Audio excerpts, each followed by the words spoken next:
हरि महाविद्यालय जो शांति साधना आश्रम के पावन प्रांगण में संत बाबा राम प्रकाश दास की अध्यक्षता में ये कॉलेज एक नए कीर्तिमान को स्थापित कर रहा है। सर्वप्रथम बाबा राम प्रकाश दास के चरणों में श्रद्धा सुमन अर्पित करते हुए, नमन करते हुए यहाँ पे उपस्थित हमारे जितने आदरणीय मित्र बंधु आए थे और पुरस्कार देके चले भी गए, उनका मैं हृदय से हार्दिक वंदन अभिनंदन करता हूं। और इस समस्त कॉलेज के जितने स्टाफ हैं जिन्होंने कंधे से कंधा मिलाकर इस प्रबुद्ध सामान्य ज्ञान प्रश्न मंच का आयोजन किया और आसपास के जितने विद्यालय थे उसमें ये निखरती हुई प्रतिभाओं का जो शिक्षा को एक अच्छा स्थान देते हैं अपने जीवन में, इतनी कम उम्र में उन्होंने अपना एक रैंक, एक स्थान प्राप्त किया है। बच्चों, इसे कागज का टुकड़ा मत समझना, इसे केवल गले का मेडल मत समझना।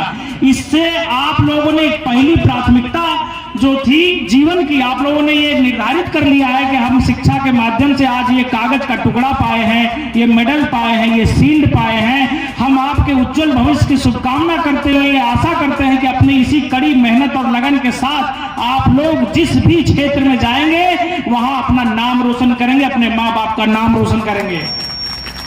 ये आयोजन केवल इसलिए हुआ था, इससे कुछ नहीं होता। इस आयोजन से हमने आप लोगों के मनोबल बढ़ाने का कार्य किया है कि बच्चों आज केवल इस परिवेश में, केवल आसपास के इंटर कॉलेज का जो ये हुआ है, कल इसी तरह की प्रतियोगिता का आयोजन होता है जिससे IAS, collector, DM, IPS, DGP सब बनते हैं केवल इसी प्रतियोगिता के माध्यम से, जिसका नाम उत्तर प्रदेश लोक सेवा आयोग है, Uttar Pradesh union public service commission है, संघ लोक सेवा आयोग है जो भारत की सबसे बड़ी सर्विस प्रदान करता है। आप लोगों ने आज इस प्रतियोगिता में शामिल होकर उस बड़ी वाली प्रतियोगिता में अपना नाम हासिल किया है। मैं ऐसी उज्जवल भविष्य की शुभकामना करता हूं आप लोगों से। और इस कॉलेज में आप यहाँ का परिवेश देख रहे हैं, यहाँ त्रिविध वायु चल रही है, शीतल मंद सुगंधित शरीर को एकदम रोमांचित करते हुए जो यहाँ का परिवेश है। अभी बाबा जी और सब लोग कह रहे थे कि यहाँ पे शिक्षा जो है केवल शिक्षा से ही काम नहीं चलता। बाबा जी एक श्लोक है ना, ये शाम न विद्या तपो न दानम दया न शीलम गुरु न धर्मम ते मृत्युलोका भूभार भूता मनुष्य रूपेण मृगास चरन्ति। जिसके जीवन में विद्या ना हो, गुण ना हो, धर्म ना हो, क्षमा ना हो, शील ना हो, दया ना हो, वो इस धरा पे वैसे सुंदर मनुष्य के रूप में टहलेगा जैसे जंगल में हिरण चलता रहता है। लोग कहते हैं कितना सुंदर मृग है, लेकिन है तो पशु। आप इन सब अगर क्वालिटी को अपने जीवन में चरितार्थ नहीं करेंगे तो मनुष्य रूप में मृग की तरह सुंदर दिखेंगे और कुछ नहीं होगा। तो इसलिए बच्चों, यहाँ मैं आप लोग यही शिक्षा देना चाहता हूँ कि शिक्षा वो शेरनी का दूध है, इसे जो पिएगा वही चिघाड़ेगा। तो आप लोग इस शिक्षा को शेरनी के दूध की तरह ग्रहण करिए और अपने उज्जवल भविष्य को संवारिए। ये इसलिए मैं आप लोगों को उत्साहित कर रहा हूं कि जिन बच्चों ने प्रथम स्थान प्राप्त किया है इस प्रतियोगिता में, जो पुरस्कार मिला है वो तो मिला है। अगर हमारे यहाँ वो शिक्षा ग्रहण करने आते हैं तो प्रिंसिपल साहब उन बच्चों का एक सेमेस्टर के फीस आप माफ कर दीजिएगा, ठीक है। और जो बच्चे अभी हाई स्कूल में हैं उनके मैं इसलिए कहना चाह रहा हूं कि इतनी अच्छी मेहनत करें, ऐसे प्रतियोगिता का फिर आयोजन होगा। अगर वो फिर ऐसा स्थान प्राप्त करेंगे तो साइकिल, कूलर, पंखा, घड़ी के साथ साथ ये जो हमने कहा है, हो सकता है मैं उनकी 2 सेमेस्टर की फीस माफ कर दूं। ये आप लोगों को इसलिए कह रहा हूं कि आप लोग अपने जीवन में समय तंत्र का प्रबंधन करते हुए, अपनी शिक्षा पर जोर देते हुए, अपने माँ बाप, अपने अभिभावकों का नाम रोशन करते हुए अच्छी से अच्छी मेहनत करके शिक्षा ग्रहण करिए, अपना और देश का कल्याण करिए। भारत देश इस समय पता है युवाओं का देश है, इसलिए क्योंकि यहाँ आबादी जो है 10 साल से लेकर 30 साल की सबसे ज्यादा है पूरे विश्व में। और जो लोग करते हैं, लोग आपने सुना है ना कि जिस ओर जवानी चलती है उस ओर जमाना चलता है। वो क्यों है? क्योंकि युवाओं में एक जज्बा होता है, जो भी ठानते हैं, जो भी संकल्प लेते हैं, उसे एक कर करने की, उसे फतेह करने की एक जज्बा रखते हैं। वो किसमें है? जिसकी उम्र हो चुकी उसका कोई मतलब थोड़ी नहीं, वो क्या करेगा?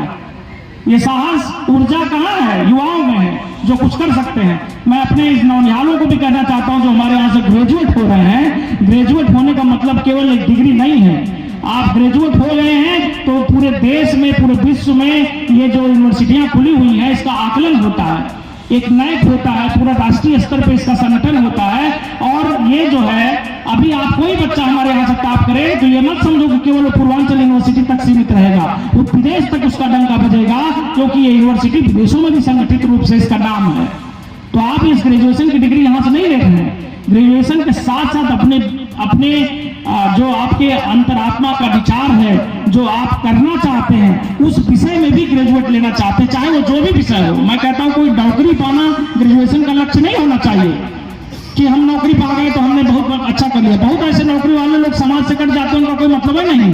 गांव घर में देखा आपने, बहुत लोग ऐसे होंगे, सब कहते हैं भैया बड़ा कलेक्टर बहन, क्यों? क्योंकि जब किसी से मिलेंगे नहीं, कोई समाज का काम नहीं करेंगे तो ऐसे लोगों से क्या फायदा। तो ग्रेजुएट होना यह सिखाता है कि इस डिग्री के साथ साथ हम समाज का उत्थान कैसे करें, हम अपने आसपास के लोगों को जो ना पढ़े हो या जिनको शिक्षा का अभाव हो, जिनको पैसे का अभाव हो, हम कैसे उनके जीवन में कुछ बदलाव अपने माध्यम से। वो असली मायने में ग्रेजुएट हुआ। एक दार्शनिक फायान आया हुआ था चीन का, उसने बोला कि डिग्री कोई कहीं से ले ले, डिग्री बक्से में रख उठती कोई देखता नहीं है। एक बार कहीं नौकरी पा जाओ तो फिर कोई निकालता है? कभी नहीं निकालता।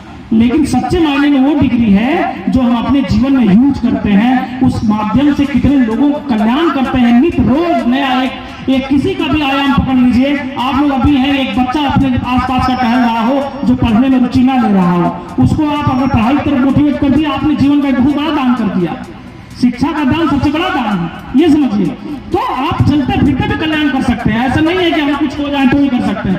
आप जिस योग्य हैं, जिस लायक हैं, हर समाज में ऐसी व्यवस्था बनी हुई, आप वहीं अपना श्रम दान दे सकते हैं। ना कुछ करिए, घर परिवार में श्रम दान करिए, अपने माँ बाप का 1 घंटा सहयोग करिए काम धाम में, ये भी एक बहुत बड़ा श्रमदान है। देखिए कि माँ बाप तो वैसे सबको मानते हैं, बच्चे उनके लिए सब कुछ है, लेकिन आप उनके काम में भी अपना सहयोग करें। देखिए आजकल की एक अवधारणा बनी हुई जब से आ गया है मोबाइल, अपने देश की संस्कृति सबसे अलग थी। भारत की संस्कृति पूरे विश्व में अलग मानी जाती है। आप दूसरे देशों का लीजिए जो इस समय कहने को सबसे रूप से आगे हैं, यूके, यूएस, वहां के बच्चों में क्या है कि 4 साल का बच्चा या 3 साल का बच्चा हो गया, अगर आपने उसके माँ बाप ने उसको मार दिया तो उनको जेल जाना पड़ेगा। पता है नहीं? आप लोग गूगल पर सर्च करिएगा, अपने बच्चे को मार नहीं सकता, तुरंत उनको जेल होगी। लेकिन भारत देश ऐसा है, उन्हें सामाजिक सांस्कृतिक संस्कारी बनाने के लिए रोज ठोके जाते हैं।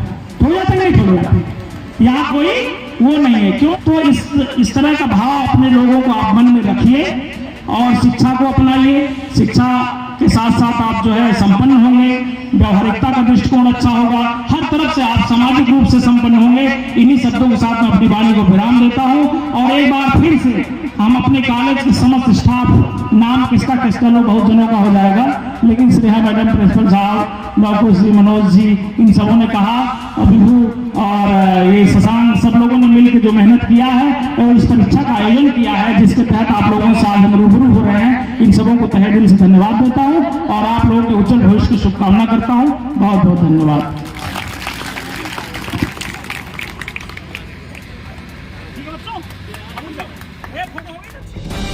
Subscribe now Jayat Media News channel.